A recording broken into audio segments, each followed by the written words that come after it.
Hello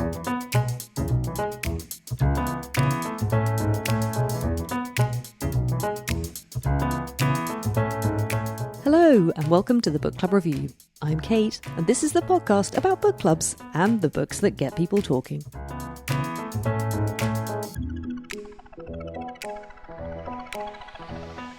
If you're new to the show, you might not know that my co-host Laura and I became friends when she lived here in London. But a few years ago, she moved back to her hometown of Vancouver with her family. And since then, we've recorded remotely.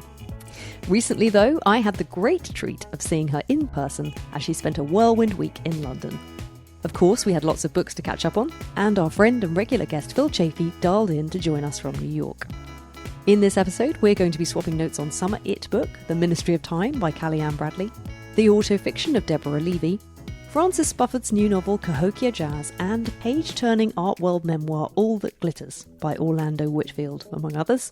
But before we get to all of that, keep listening, as we've got a little something else for you first. Hey Laura, there's something special about this episode. Oh, really? What's that? It's sponsored. Oh, exciting. Well, we've never had a sponsored episode before. That's because it has to be a product I actually like and I want to endorse, and also something that I think our listeners would find interesting. That's intriguing. Tell me more then. I was approached by this lamp company called Serious Readers, who kind of had me at the name, because if there's one thing we're serious about here at the Book Club Review, it's reading. And I ended up doing a little interview with Alex, the founder, about the lights. It was supposed to be a quick 15-minute chat, and we ended up talking for almost an hour. I could have talked to him more, because this whole light business is so interesting. And it's basically to do with the fact that our eyes don't get the light that they need, and almost like the difference that you feel when your eyes are getting the light that they need. Here's a bit of that conversation, which I hope our listeners, who are also readers, will find as interesting as I did. I started by asking Alex how the company got its name. Serious Readers was named after my mum, because she was a serious reader who had macular degeneration, which meant that she lost a lot of her sight. Because all sight is light, something which I'd learned by mistake when I was at university, I made her a light and called it Serious Readers. In my second year at university, back in the 80s, I found in my first year I did really well. And in my second year, I really struggled. And I isolated it to the fact that in my hall of residence in year one, I had a great light on my work table. And in year two, in my flat, I was struggling with a table lamp. And it was almost like, well, it was a light bulb moment, actually, to suddenly realize how much difference light made. And I went from there. And what is it about your lamps then that is different from other lamps that you could buy? What did you feel you couldn't find that you wanted to make this product? The thing about light is that we cannot tell the makeup of that light, the spectrum, the spectral makeup, the amount of each of the different wavelengths in the light. And the reason for that is our eyes have evolved over hundreds of millions of years under natural light. And there was no reason, therefore, to evolve to notice spectral changes, because there weren't any other than during the day when the spectrum changes naturally. And that never changed. It was always the same. So we've not evolved to spot changes in the spectrum. And it didn't really matter until 150 years ago when we introduced artificial light. And the early artificial lights, we weren't a great copy of natural light, but they were full spectrum. They had all of the different wavelengths. But when we moved to LEDs and fluorescence, that fundamentally changed the spectrum of the light. And the spectrum makes a massive difference. The research we're now finding is that too much blue might stop you sleeping. If you've not got enough red, then it affects the mitochondria in the brain. There's research going into certain reds impacting diabetes control, blood sugar. We're doing clinical research at the moment into how deep light can reach into helping ameliorate the conditions of tinnitus, Parkinson's. So light's like the ultimate human drug, and we're only now discovering just how potent it is. So that's our difference. We mirror the natural spectrum as closely as we can, whereas normal cheap technologies aren't able to do that. I was very interested in what you said about helping with focus and concentration there. I think many readers, busy readers, struggle with fitting in time to read, and we're constantly prey to so many distractions. And what I found field testing your lamps, which I've been quite impressed by, is especially when I'm reading at night, I have really noticed the sense in which I've been able to focus on the page, which I can only put down to the light because that's the only thing that's changed. Have you heard anecdotally, is this what people generally seem to experience? Yeah, very much so. And that's part of the mission. We're not lighting the void in the room. We are lighting the space on which one is concentrated. You get drawn into that pool of light because your eyes and your visual system have developed and evolved to love that environment, which is very different to a cold blue LED lamp with lots of blue in the spectrum, no reds. With the spectral power distribution is not what your body has evolved to feel comfortable and stress-free in. It does draw you in. It helps you concentrate for longer. We've had a lot of anecdotal feedback about it. It allows you to think better. You're absorbed into that light space. Light makes such a big difference. I get that people don't get that because we live with it all the time. And the naked eye can't see the difference.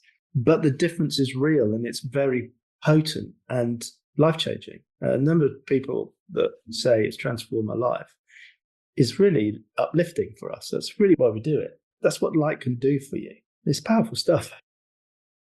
So they lent me a couple of the lamps to try out, and I am basically a huge fan.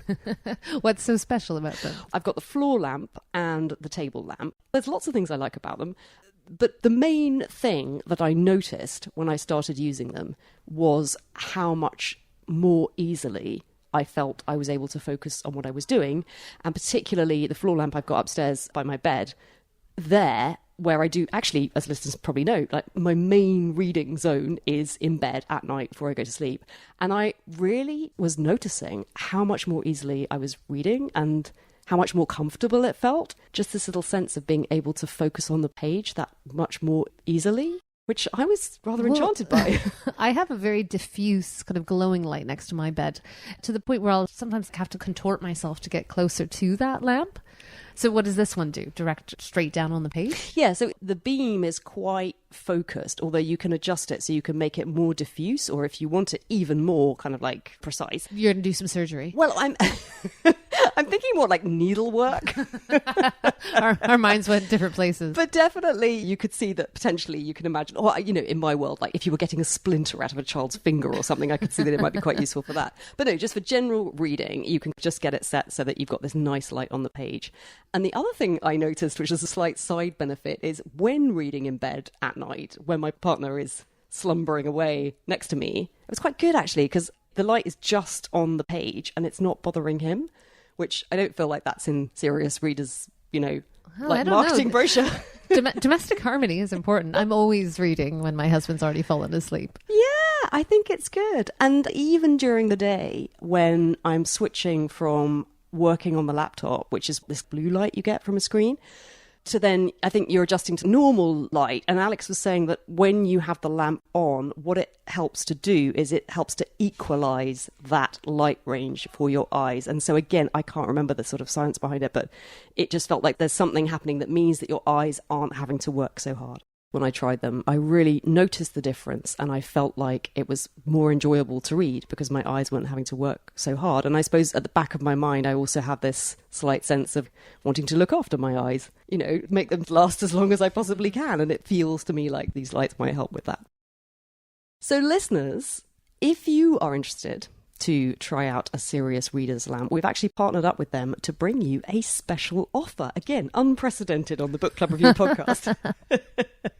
So you can visit their website, seriousreaders.com/BCR, and use the code BCR at checkout for £100 off any HD light. And if you're in the UK, you'll get free delivery too.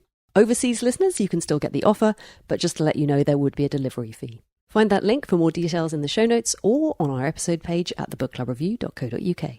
You have 30 days to decide if it's right for you, and if you're anything like me, you won't want to send them back. So you're not sending them back? I'm not sure I will.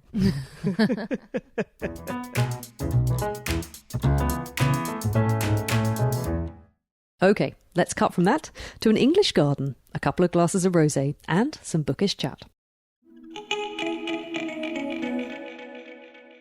Here we are in the same space. Listeners, I am reaching out and I am touching Laura Potter on the arm. She is here next to me in my garden.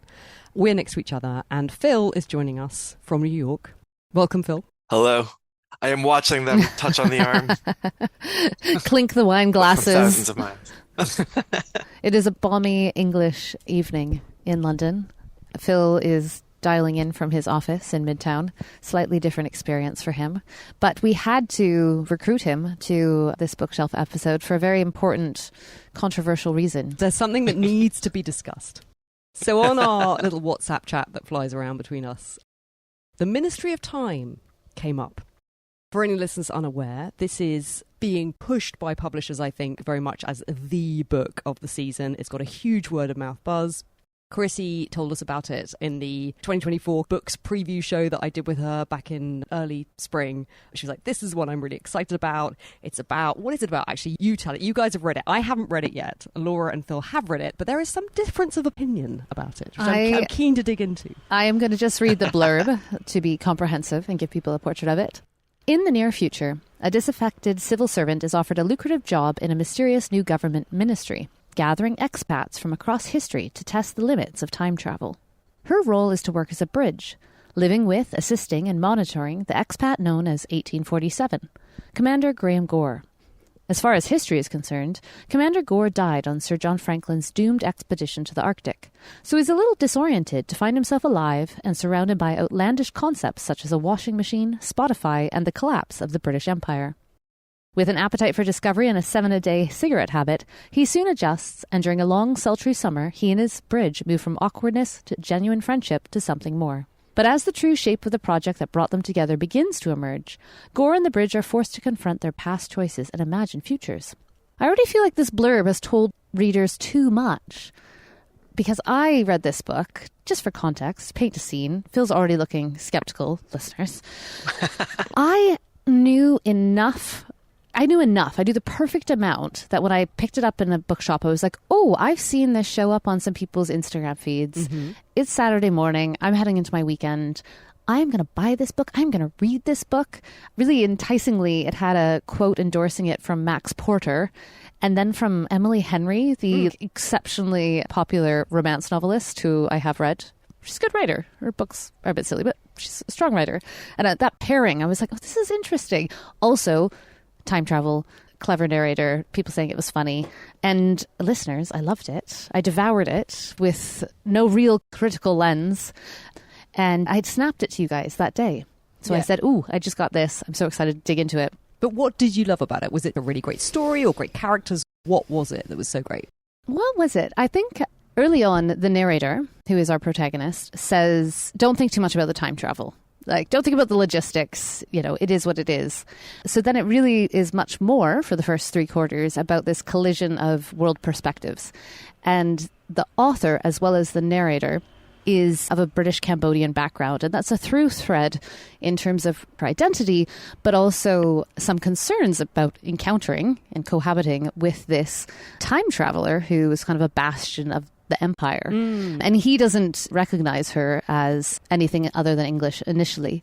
And they're captured in this. You could just imagine this slightly like dingy English apartment somewhere in London. It's all very, very hands off. And so I've already slightly given it away because the blurb did when they say that there's a romance. But honestly, Phil's going to look at me like I'm an idiot. I wasn't sure that there was going to be a romance.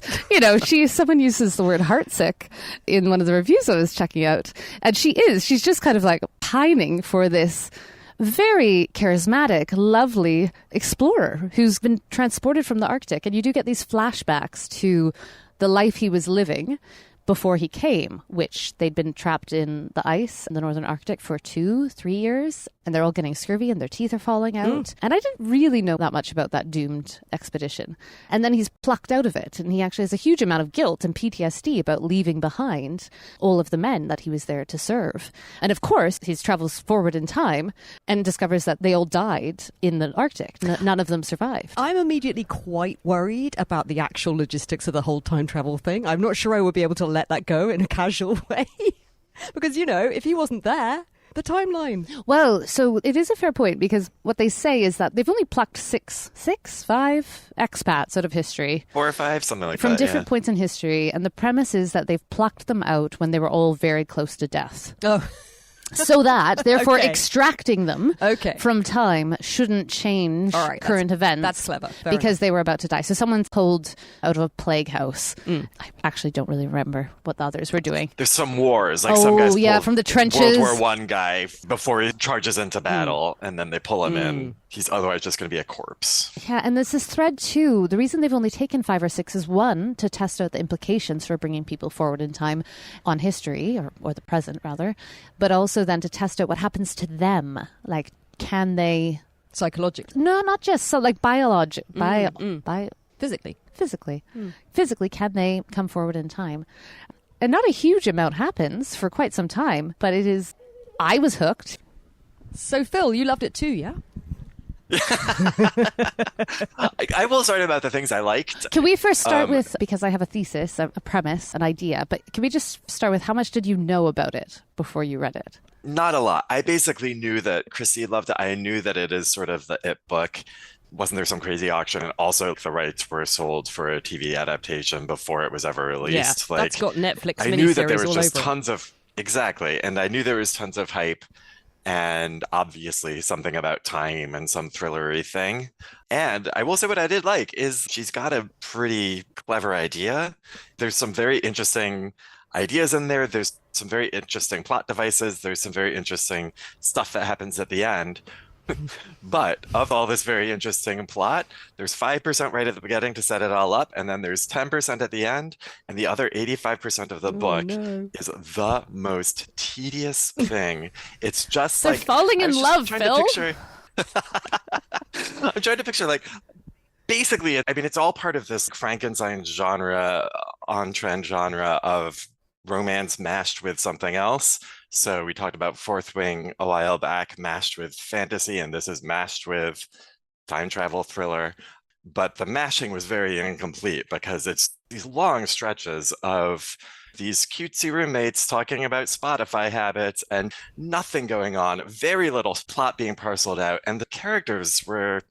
I don't know. It didn't feel that different from Bill and Ted's Excellent Adventure. Here's some wacky people from the past, and wow, they're amazed by computers and all these other things. And it was, it was so boring. Oh, no. But I did love that last 10%. It was very fun. Whereas I thought the last 10% is slightly unraveled and it became a bit ridiculous because I think it wasn't really meant to be about time travel. There was a lot in there around even the idea of progress, right? And like what is right and what is wrong, and our belief that somehow we are progress and our values are infinitely superior to the values of the past, and that we are in all ways morally superior, and how could these people have been any different, and our predilection for judging the past as well.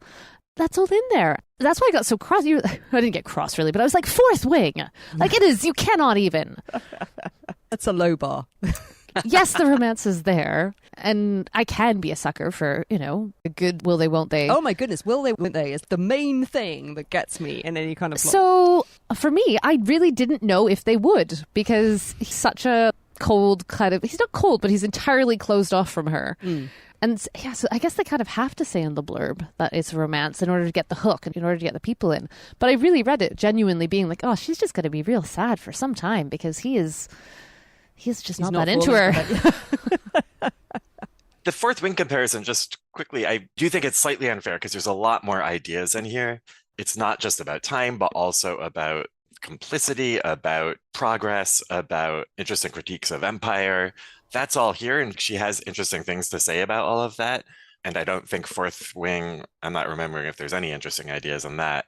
But Fourth Wing, even if it's the Hogwarts type class structure, there's actual things happening. Whereas this, there's just long stretches of absolutely nothing happening. I am very mystified why there's so much hype here. Oh, actually, I feel like you've explained why there's so much hype is because of the romantasy genre. And now this is romance with time travel, but she can write and also weave in some serious ideas. So the publishers are like, well, hey, yeah. Like, it's on trend and it's commercially on point. But also, she's quite a good writer. I agree with Phil's point that she has some real clunky, distracting metaphors. Once you said it, I was like, yeah, I did notice some of those. I mean, this feels to me a very seasonal book. In summer, we sort of want something escapist. We want something that if we're not actually away on holiday lying on a beach lounger, It's something that makes us feel like we can just relax and sit back and enjoy the ride. And this sounds like one of those books. And I think then, you know, your critical lens is slightly softer, should we say?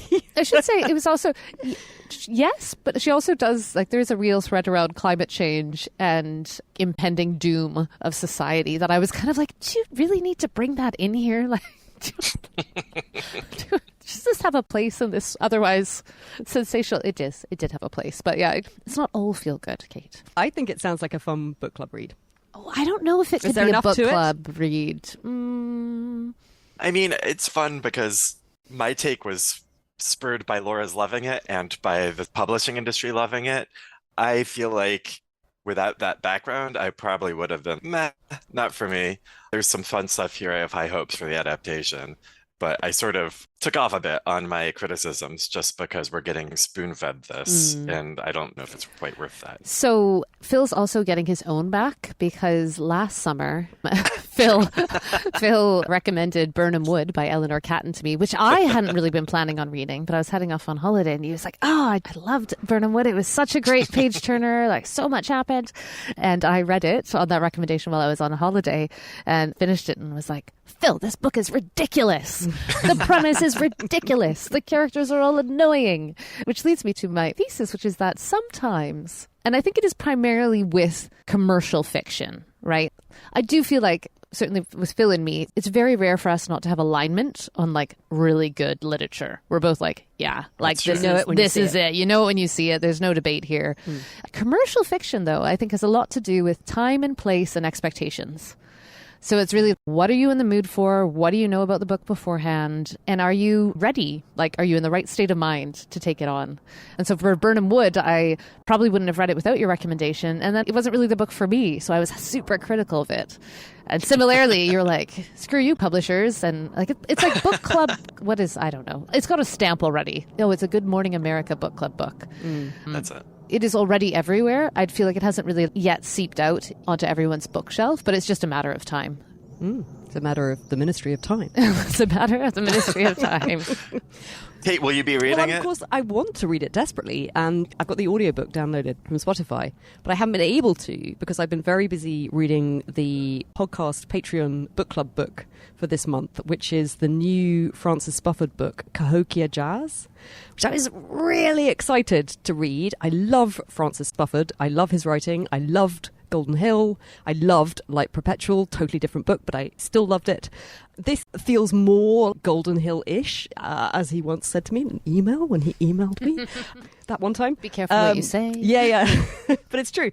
It's back to that very immersive world building. It's set in a city that I believe does exist in real life, the city of Cahokia, but in real life, this was a indigenous American major settlement that fell into disuse. And what he's offering here is, speculative fiction? It's saying, what if, in fact, the Europeans had come and they had brought a less deadly version of smallpox with them that hadn't wiped out the indigenous population, who had then continued to thrive and be a very strong presence in this country.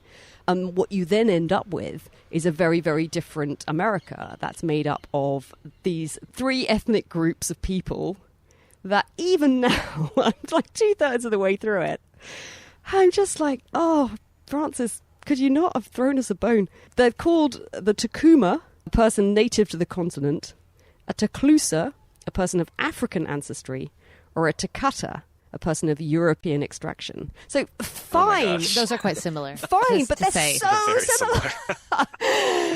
I mean, I think in a way it's slightly unfair of me as a reader to want to be spoon-fed this, because I believe, having read a bit around this book, that actually what he wants you to be is confused. He wants to plunge you in. He wants you as a reader to have to struggle a bit to find your feet. There's a very good New York Times review by Ivy Pacoda. She put it very well. She said, before embarking on this novel, the question to ask yourself is, how much work am I prepared to put in to enjoy CAHOKIA JAZZ by Francis Spufford? Am I willing to get my head around this situation of these three different ethnicities all living together, this alternate America, where there are different power factions and strongholds all competing against one another? Then you've got the police procedural that's the main spine, I suppose, of the structure, where there has been a murder, quite a grisly murder that has been committed in some kind of ritualistic way that would point the finger towards the indigenous population. And you've got two detectives who are on the case. They are trying to figure out who was responsible for this murder, to find the killer. And in doing so, I suppose the main character, Barrow, finds he's tapping into all these different webs of power and intrigue, and as a reader you're following along with him, and it is simultaneously brilliant and incredibly maddening, because you want to really sink into it in the way that I remember sinking into Golden Hill and being totally immersed in this story and this character who was so charismatic and interesting and caring about what happened to him. And there's a sort of mystery at the heart of that book, and you're so intrigued as to, well, what is the secret? And it keeps you turning the pages. It feels like there's a mystery at the heart of this book, but you don't really care that much.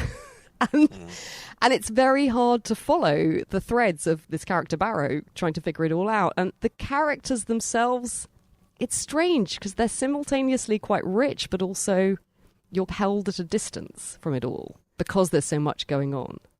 And so I think as a book club read, it's slightly falling into that category of I'm glad I'm doing it for book club because that's keeping me honest and making me stick with it. And also it's a slight point of pride to me. I can't quite decide if it's the novel itself that's making it hard for me to follow, as in Spufford's writing, or if it's my own fractured attention span that is now so sadly wasted that I can't follow a complicated plot. And my anxiety about this is making me feel like, right, I'm digging deep. I'm going to get through this. But yeah, I mean, I have faith. I have enormous faith in this writer. I think he's going to draw together all the strands. And my expectation is it's going to be richly satisfying and kind of worth the pain. But I don't know. I haven't finished it yet. I'm about 2/3 of the way through. And yeah. So, I mean, it's an experience. It's a really interesting experience reading it. And it's not one that I've had for a while. What's interesting is you saying all those things as someone who loves fantasy and world building, right? You could see someone who isn't into fantasy having even a harder time, right? Like... Yes, although it's almost like it's real world, but not. I wouldn't put the word fantasy on it because that feels like too much of a stretch. It's very grounded in a recognizable reality. The fantasy is almost just like this alternate, what if the development of America had fallen along completely different lines? What kind of ethnic mix would you have ended up with?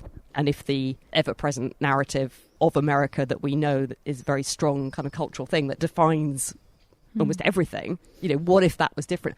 I find it interesting... that he's obviously a Brit, and that intrigues me, him wanting to take this on in a way. And I find myself also slightly wondering, it taps into that thing about who has the right to tell certain stories, which I think is a very live, active, ongoing debate that is a tricky one, because no one wants to inhibit writers and their creativity and the power of stories and storytelling. And I mean, if we start to do that, we're destroying the very thing we all love so much. But at the same time, I find myself thinking, interesting. I bet his publishers were a bit nervous, is all I'm saying. Was this one on your radar, Phil? Yeah, it's very much on my radar. So yeah, me too. I'm thinking about reading it next. I just keep on pushing it off. I actually did not even know the premise. I knew it was in America. I knew the title was, but I did not know the sort of alternate universe premise. And it makes me more excited to try it. It's good to know that I need to be concentrating as I read it. The only other thing to know that I think is helpful is that the main character is also a jazz musician. And I think the idea of jazz and the idea that is somehow improvised and formless and yet at the same time incredibly structured and has this history embedded within it. What I suspect is very clever about it is that I feel like it's tapping into that. And what we're experiencing is almost a literary form of that is very cleverly built into a genre novel that we know very well, which is the crime procedural. So all of that is dazzling, I think. And that's where I want to end up. I want to be dazzled by it. I still want to read it. I'm just sitting here quietly flicking through the pages. Yeah, it might be my next book. I'm very sold. Yes, slightly perversely, right? Like the fact that Kate's a little bit hesitant, but we know Francis Spufford. I'm like, okay, well, yeah, I'll see how I feel about it. Phil, what have you been reading other than The Ministry of Time? I am actually in the middle of this book, which I started yesterday, called The Dragon Waiting, which is a very old school fantasy book from 1983. Are either of you familiar I with feel like this? the 80s and early 90s, the golden years of fantasy. Really is. So the author's this guy, John M. Ford, who, just reading about him online, people talk about him as like the Velvet Underground of fantasy authors, meaning the Velvet Underground was this 60s, 70s band with Lou Reed, Nico, blah, blah, blah. And the famous quip about them was that nobody went to their shows, but everyone who went to their shows started their own band. They were incredibly influential. And this guy, John M. Ford, his fans are like Robert Jordan and Neil Gaiman. The book itself is also an alternate universe history book, historical fiction, set in high Renaissance 15th century, but in this world where a millennium before, Emperor Julian, who was Constantine's nephew, in real life, Julian renounced Christianity, but then he died before he could do anything about it. But in this world, Julian instituted this rule that the state would not favor one religion over another, and it stuck by that. So basically, Christianity does not spread like it used to, and then Byzantium is still a going concern. I'm not sure what happened with Islam, but there's also various Roman cults around. But it's also this world where all of the big famous historical figures are there. So you have the Medicis and the Sforzas, or like Dante, who's dead at this point, but they talk about the Dante's Inferno is about going to the land of Pluto. And so it's not a Christian inferno, it's a Roman inferno. Anyway, none of this is really something in the book yet, but basically, as far as I can tell, it started with very long chapters introducing three entirely different characters. So it starts in Wales, and there's like a wizard, so there's also some fantasy elements here. And then it jumps to France, and then Italy. In Italy, there's a Sforza, the Duke of Milan is a vampire. So there's all of these insane fantasy tropes, but the writing is amazing, and they're all being glommed together. And I gather just from reading about it, I have not gotten here, that it ultimately converges on the War of the Roses and Shakespeare land with Henry IV and Richard III and everything, with this pan-European cast of alternate universe, slightly magical people. So far, I am loving it. It sounds a little bit like an alternative Dorothy Dunnett world. And Dorothy yes. Dunnett is a historical novelist that Phil introduced me to. And who is also one of my favorite. She is someone who has these very long cycles, one of which is in the 15th century, just like this. I reread them every couple of years. I am a huge fan. I think I've endorsed on here before. Are there dragons? No, okay. It's actually, there's not a dragon waiting. I think reading about it, it's the dragon waiting may be a reference to Wales. Oh. But there's actually no dragon. Wales is going to rise. Is there sex? Because I now can't really read fantasy unless I know. I'm going to get... What, 2 more books at least? A succession of sexy scenes. Oh, sex, you said. Yes, I thought you said set. No. They never put sex in back in the day. I know, not in the 80s. No.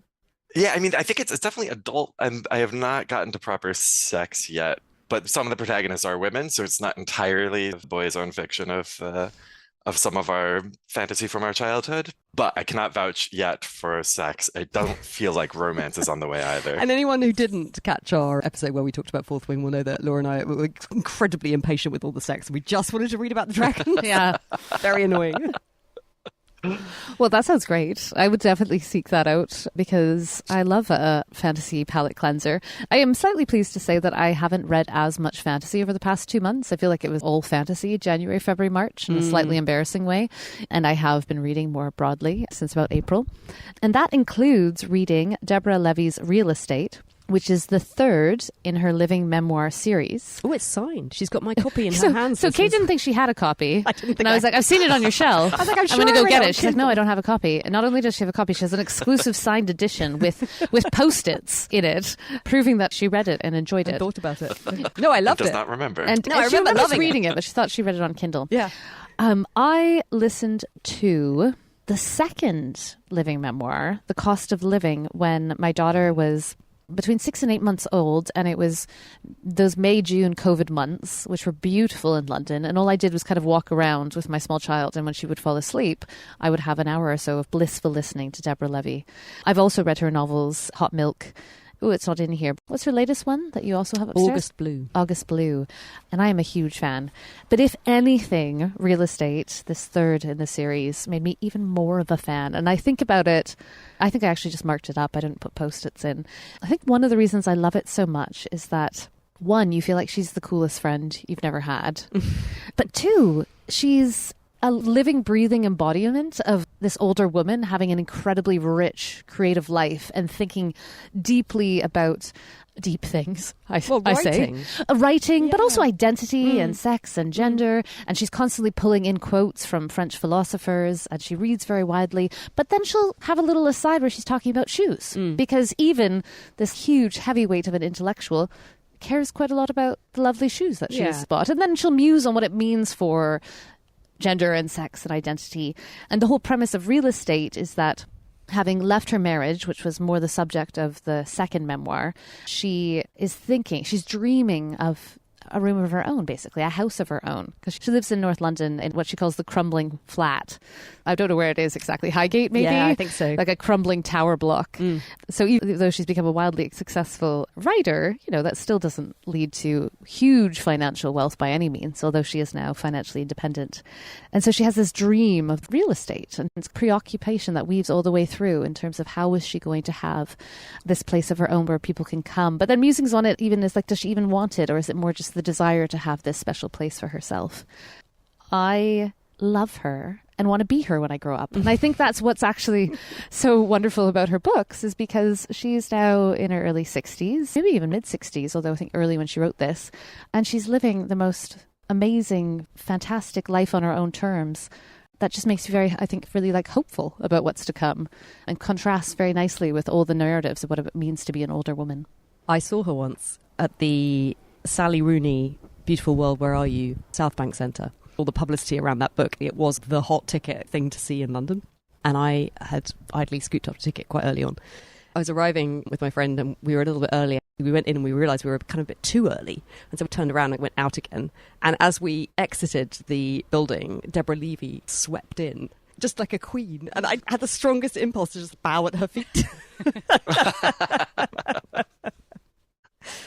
But yeah, no, those books are great. Phil, have you read her novels or memoirs? I read the second one, I think, right at the same time that you were. It was over lockdowns. Weirdly, it was the same time that I was reading Cusk's Outline trilogy. Yeah. And there's a lot of overlap, particularly maybe with the second one of those, about divorce, London real estate. And there's a not entirely dissimilar tone, so I get them very confused. I would say in my Deborah mind. Levy seems a lot more fun. Yeah, I like Rachel Cusk is great, but Deborah Levy is like you. I think for her 60th birthday, because she's in Paris.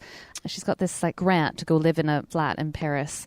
And there's other people there who have these grants. One of whom is a Nigerian DJ who's doing a set at like the coolest club on the day of her birthday. And so she parties till like 6 a.m. at this club, and her daughters in their early 20s are like, sorry, what? Where? You did what? What are you talking about? That's what I mean. I'm like, Deborah Levy, yeah, we'd have a good time. Rachel Cusk, I'm sure it would be great too, but it'd probably be a little bit more civilized. We've talked a bit, haven't we, about, who would you want to have at your dinner party if you had to choose. I couldn't admire Rachel Cusk more. Just would be absolutely terrified to meet her in real life.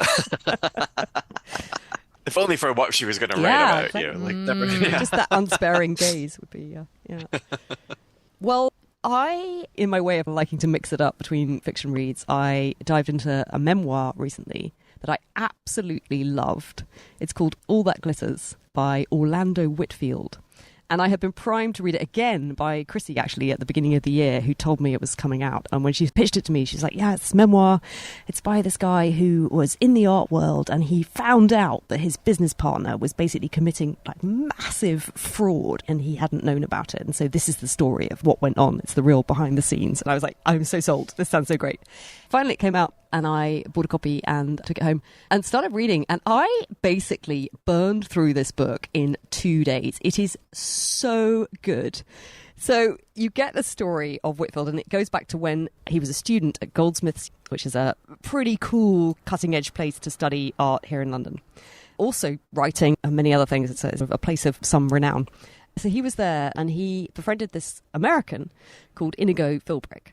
And these two young men had something in common in that they were both from a sort of certain artistic pedigree in a way. Whitfield's father was very senior at the auction house Christie's, so he had this very established position in the art world. And Inigo Philbrick's father was a very successful gallerist in America, where he was from, somewhere on the East Coast, I think. So you've got these two young men, and they are both in London. They're studying art, and they're kind of wanting to carve out their own place in the art world, and they're trying to figure out how to do it. And Inigo is certainly a very dynamic, charismatic individual. They form this slightly unlikely friendship because one of the things that Whitfield returns to throughout the book is this slight bewilderment that this glamorous person would want to be friends with him. But nonetheless, there clearly was this commonality between them, and this friendship did continue. And so Whitfield is slightly in Philbrick's thrall. He watches his friend really get to grips with the economics of the art market.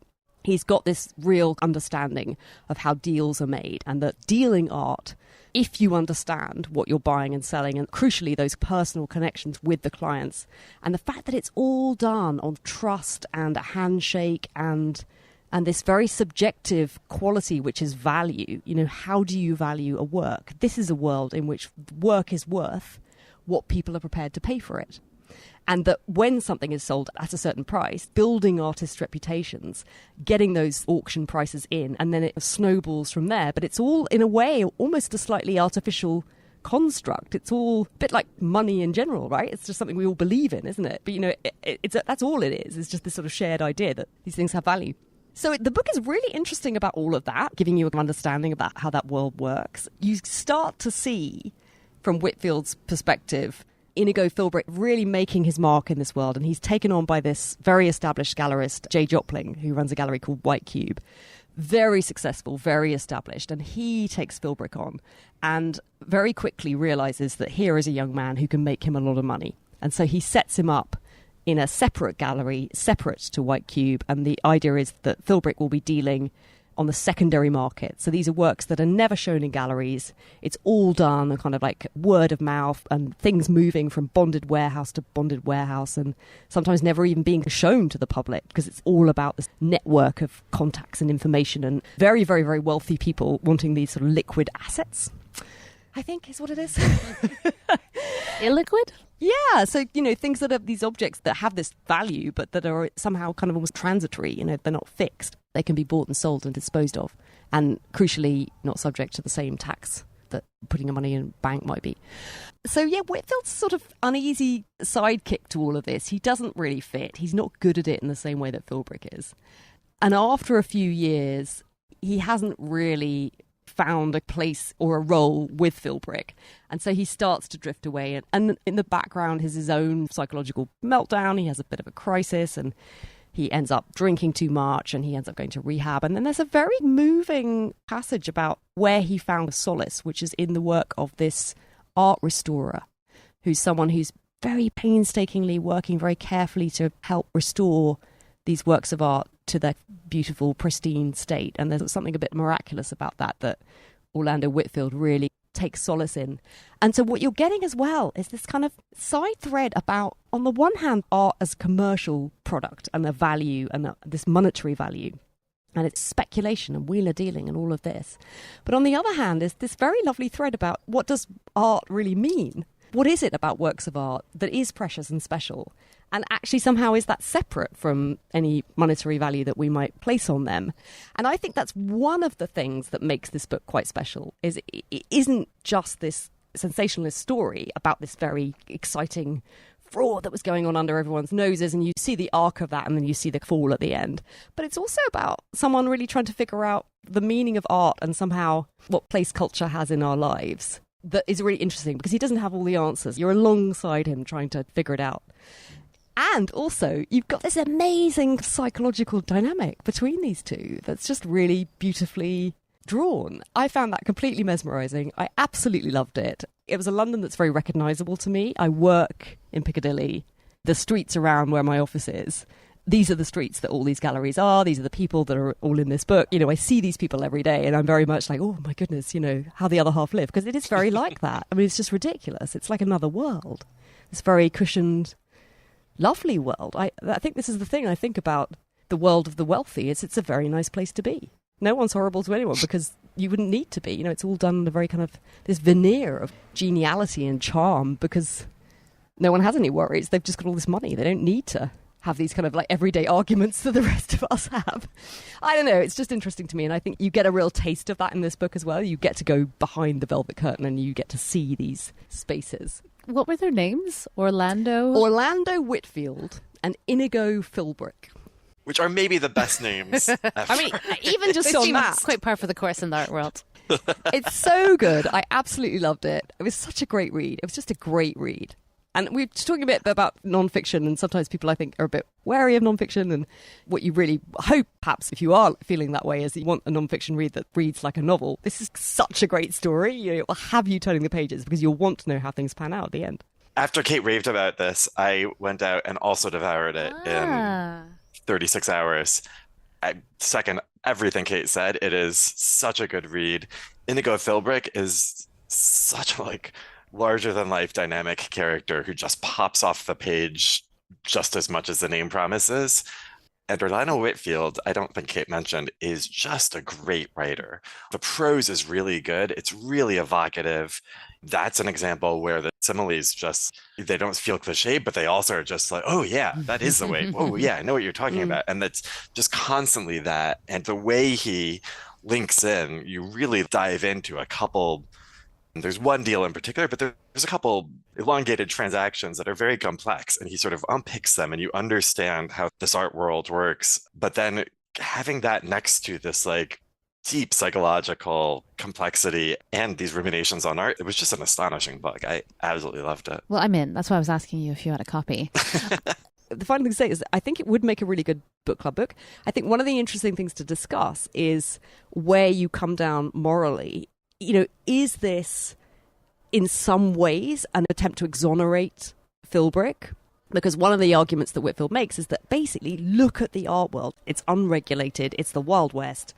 Philbrick obviously took it too far, but almost like the permissive environment was there to allow him to do this. And in some ways, he's a young man. He's made mistakes. Should he be given a second chance? I think, you know, that's sort of one thing. Or on the other hand, do you feel outraged? Like, yeah, this is terrible. Just appalling, privileged people doing terrible things and deservedly being punished. And of course, the slightly electrifying question, which is Philbrick, I believe, has now served his time and is now out. What is their relationship like now? You can't help but wonder. Very intriguing book. Very intriguing and very good. I highly recommend it. Oh, what a great bookshelf. I feel like Absolutely. I want to read all of these, from the pulpy fantasy to All That Glitters to CAHOKIA Jazz. So listeners, hopefully you do too. Yeah, let us know if you read any of them. And it's so great to get together with you guys. And, yeah, thanks for joining us, Phil. Always a pleasure. Good seeing you guys in that garden.